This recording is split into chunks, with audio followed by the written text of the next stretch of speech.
What do you like about this new coaching staff? Well, I think, that's been something that we've had a lot of turnover on the coaching staff for a lot of good reasons the last handful of years. And I think in a lot of instances, guys that are moving to different positions, even on the same side of the ball, I think it only expands your knowledge. The best coaches I've been around have the ability to understand all 11 on one side and really all 22 on both sides. And that's what we strive to do, to positively push one another. But these guys are more than capable of doing a great job. And they're all great leaders, Claudia. And that's what I feel really good about. I'm excited to continue to get to know some of these new coaches. We have some guys that are coming back for their second stint with the Rams. And then we have some guys that we're getting familiar with who have a great track record, great background, and have done a great job of, kind of fitting in a short amount of time. And so it always feels good to be able to get the players back. It was a short turnaround, nothing that we'll ever complain about, finishing just a little over 2 months ago. And so feel really good about all those guys that are taking on new roles, Claudia. It's a really good staff. Feel really fortunate to work with these guys. Thank you, Sean. You're welcome. Stu. Sean, this is the first quote unquote normal off-season program you guys have had, I think probably since 2019, obviously because of the pandemic. Yep. Is this, or I guess, are you proceeding and treating it like normal? Are you adopting anything from the previous 2 years? Like, what does that look like for you guys over the summer structurally? Yeah, I think it's a little bit of a day at a time. I think the important thing is because we did finish so late, Stu, get guys back in the building, start to, get themselves healthy, develop that physical armor for the season. And hopefully it sustains as we take a little bit of break before we report for training camp. And then we want to really be able to build and develop our foundational philosophies on offense, defense, and special teams, making sure guys learn it the right way. But it allows for a different teaching progression based on the way that the offseason program is just set up in terms of phase 1, phase 2, and phase 3. And so want to make sure guys are enjoying this, learning, being able to get around their teammates again, working out a little bit. And that's kind of the approach that we're taking. But it definitely is different because the last 2 years have been so unique because of COVID. Thank you. Nick. Hey, Coach. Obviously coming into the program, you have second year with Matthew Stafford. How much are you leaning on him as far as just helping the new guys get accustomed to the playbook and get accustomed to the coaching staff and as well as the plays? Oh, it's huge, Nick. I mean, really his ability to come in and quickly have ownership. And you could see a lot of the things that we did last year were things that maybe I hadn't had experience with or some of our coaches, but these were things that Matthew had thrived with in Detroit over the course of his career. So he's a huge part of it. He has great ownership and autonomy over what we're doing. And I look at him as truly an extension of the coaching staff. Thanks, Coach. You're welcome. Jordan. Hey, Sean, how's it going? Good. How you doing, Jordan? Good, thanks. Just wondered, as this is sort of a portion of the milestones that you guys track through the calendar season, wondering where you guys are at in terms of progress with Aaron's contract and with Cooper's contract. Yeah, so those are things that we're just taking a day at a time, continuing to have dialogue. There's not these are always interesting times, but those are very important players and it's just kind of a day at a time, but we know how important they are. And you guys have heard me talk about that. And, I had some good dialogue with Todd France. I've had good dialogue with Aaron, good dialogue with Cooper. And I know our group, is going to reach out to Ryan Tollner and talk to him as well. So those are things that are still at the forefront of our thoughts. As you guys kind of progress through this period, obviously these are voluntary sessions at this point, but how do you sort of balance that when you're wanting to make sure that dialogue stays open, but you're also wanting players to know that this isn't necessarily a mandatory period, even if they do have something sensitive like a contract negotiation happening? I think you just said it perfectly. As long as you have the dialogue open and there's consistent communication, and there's a lot of things that go on that, our players do a great job of communicating with us. And so you are totally mindful and understanding of the fact that this is voluntary. And then there's other things that come up, whether it's family things. And this is a time to really be able to take advantage of that. The nice thing is the way that phase 1 is set up, Jordan, is that, a lot of these guys that have played with us, they have a foundational understanding of how we want to operate. And then they do such a good job of taking care of themselves physically, whether it be with their own trainers or with our trainers, and kind of coordinating and communicating accordingly. And so as long as we have the open dialogue, that's the important thing to me. And you are totally mindful that this is voluntary. Thanks, Sean. Kurt. Hey, Sean, I guess every head coach in the league wants your problem of having a very, very short off season. That being said, what is the greatest challenge in balancing getting ready for the draft, getting ready for this phase one, studying film? What's your greatest challenge here? Yeah, I think I know this. I was excited to get the guys back in here. You realize why, you really want to coach because you get around players, you get a chance to interact with them, and seeing these guys around, there was definitely a lot more juice in the building today. So I think I was excited about getting them back in here. I think Les and his group and our coaches have done a great job of getting caught up to speed on this draft process. Obviously, it's a little bit different with us having our first pick at 104, but it's been a fun process to go through. And I think our guys have been ready to get back. It's a quick turnaround for the players, being just a little over 2 months. And so I think you want to be smart and intentional about how we approach this offseason, where you're not really just trying to go full speed ahead day one. You want to just incrementally build. But I know for me personally, Kurt, it's great to get these guys back in the building, and you are totally reminded of why you love coaching, to be around these players again. Hey, Sean, you talked about family. I don't want to overstep my bounds to your personal life, but with the Ukraine situation, I can't imagine how difficult it might be for Veronica right now. Can you speak to that challenge as a man? Yeah, she is so strong. I am so proud of the way she's handled this, of her family, of her country. It's just terrible what's going on. But I think in the midst of all this evil that you're seeing, you see a lot of incredible, sights of courage, of resilience, of all the things that you want to embody in real life scenarios. But she has been a total rock. If anything, just watching the way she's handled this has completely made me feel so lucky, even though I already felt lucky that I'm going to get a chance to marry her here in a couple months. But she and her family and really, the country of Ukraine has been incredible through this incredibly difficult, challenging time. Thank you, Sean. Appreciate You're that. welcome. Dusty. Hi, Sean. Certainly been thinking about you and Veronica during all of this. Thank you. A couple of questions about the draft, which you mentioned. How much did your emphasis, and less emphasis, change after the departures from the offensive line, from the edge with Von Miller? I would say it's always a fluid situation. When you lose players, whether you have guys in-house that you feel like are capable, I think the great challenge for Les, myself, and really all of our coaches and our personnel is, hey, how do we find a way to have the most competitive roster at all spots? You're certainly not naive to the fact that you lose some key members at those very important spots. And what are the different ways to address some of those voids and vacancies? Some of it might be in-house. Some of it might be through the draft. Some of it might be still through free agency. So there's a lot of venues there. There's always the trade option. So those are things that we're always monitoring. But that's an ongoing and always evolving situation for our football team. And that process never ends. Mm-hmm.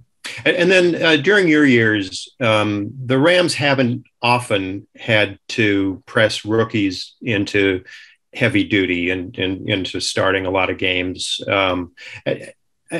First, how much of that is your preference as opposed to, a function of draft position and the strength of the existing roster? And how does it change the way you evaluate draft prospects, knowing that you might be able to give them a year of a runway before they really have to be pressed into service? Sure. Well, I think a lot of it is a product of, the continuity now going into year 6, working, with this team that can kind of be built up. I mean, when you look at our first year, Cooper Kupp started as a rookie. John Johnson started in his 5th game as a rookie. Those guys were instrumental pieces. Gerald Everett was starting in a lot of those situations. So we did have a lot of rookies in that first class, that played really important roles. And I think it's, I think certain things evolve. You look at Ernest Jones as he carved out a role for himself as he got more and more comfortable. We weren't surprised that he was able to do that. Jordan Fuller started as a rookie a couple years ago. So there's always those different things. I think you feel good about the depth and some of the continuity where they might not necessarily be pressed into action, but we're big believers in, hey, we're the best players and the guys that give us the best chance are the ones that are going to get on the grass. And if it's earned by a rookie, if it's by a second-year player, a guy that was an undrafted free agent, we don't really care. We just want to create competitive atmospheres and environments where we can positively push one another. And I do think that, we've been able to have some consistency where myself, Les, our coaches, his group is able to kind of be able to have a vision and then you're able to kind of get ahead on filling some of those voids that can be left year in and year out. But it's definitely, you want to onboard players that are able to play too. But that's kind of the circumstance that we've had for the last 5 years. Thank you. You're welcome. Taylor. Hey, Sean. I want to ask you, how much do you guys, in your draft process, how much do you guys value behavioral assessments of prospects? Well, it's huge. I think Les and his group do a great job of really vetting these players, understanding how they're wired, their mental makeup. That's a huge part of it. I think you want to onboard the right types of players that love football. They have high football character. But then I think you also want to make sure that if guys have some different circumstances with their background that you're understanding of, some of the best stories are when guys can overcome some setbacks or overcome some tough situations. And you've got to really, in some instances, trust your intuition and your gut, trust the resources with people that maybe have been around them that that you can trust them. But Kalen, I would say it's a huge part of our onboarding process in any arena, whether it be through the draft, free agency, or trades. And then for you philosophically as a coach, do you believe it's more on the coach to adapt to the player's personality, or do you think the player should adapt to the culture that the team has set? Yeah, it's a good question. I think all the good coaches always adjust to the players in terms of the physical skill sets and the nature at which you use those guys. I think, part of going back to your first question, it's really you identify certain guys that you think are fits. I think you guys would all agree from covering our team. We have good guys that like football, that are always respectful. And I think that's part of, the types of people that we want to onboard. I'm always a big believer too, that people are innately good. And I think that if you put them in an atmosphere and an environment that's conducive for feeling like they have somebody's putting their arm around them, as opposed to putting them in a full Nelson or a half Nelson, you're going to get the best out of people. And, even though, sometimes I want to put Gary in a half Nelson, I still put my arm around him and he asks me some questions. So, no, that's a huge part of it with the makeup. Gary, you're right in the middle of my screen. I couldn't resist. It was too much of an easy slam dunk. I'm sorry. Thank you. You're welcome. Hey, Sean, Matthew told us the players are excited to be back. Having said that, there are some guys who, if you had 6 extra weeks off, like a lot of teams did in this league, they'd be a little bit healthier, a little bit more ready to go. I was curious how that affects the coaching staff. Did you have enough time to do everything you wanted to do in terms of self-evaluation, in terms of meetings and hiring with the guys to get this staff ready for what's happening this next phase of the program here? Yeah, I think the first question is, knowing you were going to lose so many great coaches, that was the first order of business right after the season ended, is make sure that you can find a way of, continuing to build with great coaches and great people around you, because that's how you get better. And so felt really good about that. In terms of studying ourselves from a self-scout schematics, the nice thing is we're not getting ready to play a game anytime soon. So you can still use your mornings to teach the foundations of our system while also continuing to study different phases of our offense, defense, or special teams in a very deliberate, intentional way. And so feel really good. Are we a little bit behind? We are, but it's not like we're getting ready to play a game. And so the league studies, the self-scout studies, those will be able to get done. And I think to your point about just, where our guys are at injury-wise and health-wise, there will be a modified approach that we take once we get into the phase 2 and phase 3 part of our off-season work. What that looks like is to be determined, but we are going to be smart about that to make sure that, we're taking care of guys as good as possible. How are you doing personally? You didn't have a long off season at all, but did you have enough time to chill out and get refreshed and revitalized? You told us in late February you were feeling better than you had in previous seasons. Yeah. I mean, as far as professionally, I've never felt better. I'm really excited to get back at it. Going back to Kurt's question, there's been some things that have occurred that give you real perspective on some of the things that I used to get upset about that, you realize those are so small in the big picture of what's going on with my fiance and her family. But As far as football goes, feel really good, excited to be around these players again, and very much in alignment with kind of what we had discussed before, Greg. Thanks, man. Thank you. Omar. Hey, Sean. Good to see you. Thanks for sharing that personal stuff with us. Yeah, no problem. Good to see you, Omar. Yeah, likewise. That kind of threw me out of my my question here. Come back to the artist if you don't mind. Yeah, sure will. Thank you. Maria. Hey, Sean, because there are so many changes from season to season, especially in coaching, how much of a reassurance or support for you knowing that Raheem is going to be back? Oh, man, it's huge.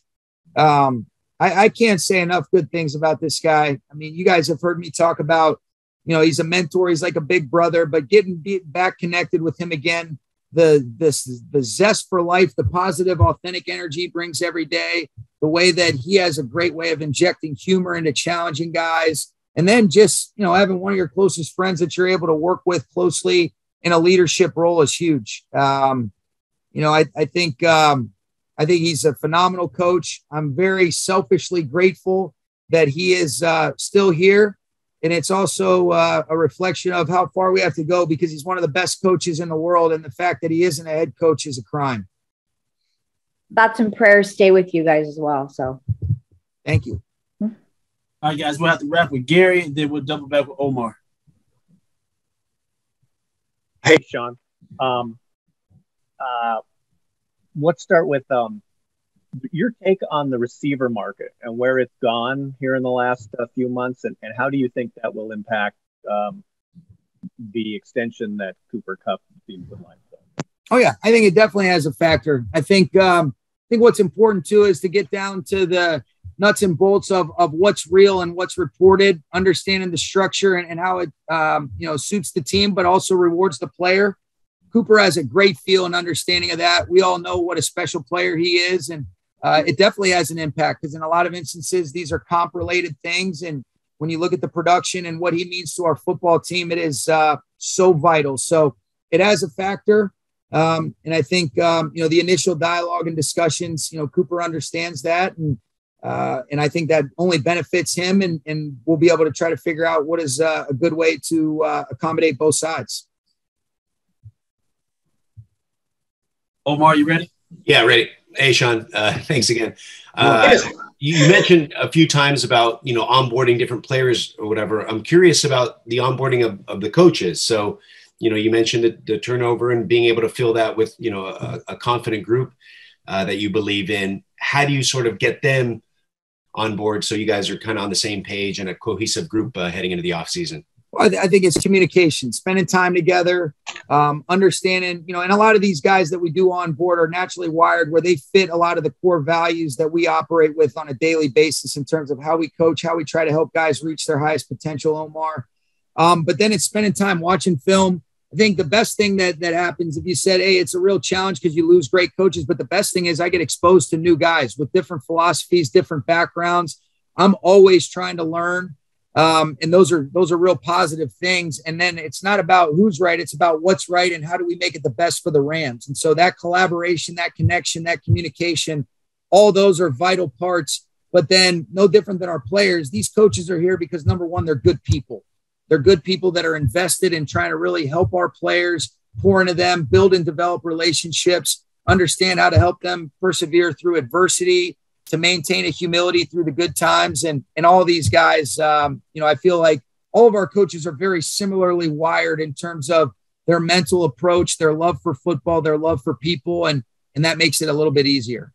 And a couple of weeks ago when Bobby Wagner met with the media, he said something he learned, in after winning the Super Bowl was you can't appreciate just how much you are the hunted, the following season or something along those lines. I'm just curious with the arms race that we saw during free agency and the crazy month of March and teams loading up and everything. Do you already feel that, the sort of hunted mentality here as you approach this upcoming season? I would say I feel that there's an aggressive pursuit into trying to win football games and put your team in position for the next season, and for us, we're trying to be the best version of the 2022 Rams, Omar. there's been some similar things in terms of some aggressive trades and things of that nature. But it's kind of similar to when everybody's always asked me about that all in. I don't know who isn't always all in with the amount of time that we try to go about this and really work and put in the time that it takes to try to put yourself in a position to just win a game, get a first down, get a stop, cover a kick with the right integrity. So there's so much that goes into it, but you're not naive to the fact that you're the reigning champs, but that means nothing for the upcoming season. I think it's a brand new year, brand new team, and all 32 teams have the same old mission. But for us, I think there's a humility with the leadership that we have in this group that understands we've got to get better every single day. We want to stack blocks, but last year was last year. We'll forever always appreciate that, but this year's a totally different year. And I know our guys aren't going to be naive to the fact that anything we did last year is going to help us in any form or fashion this year.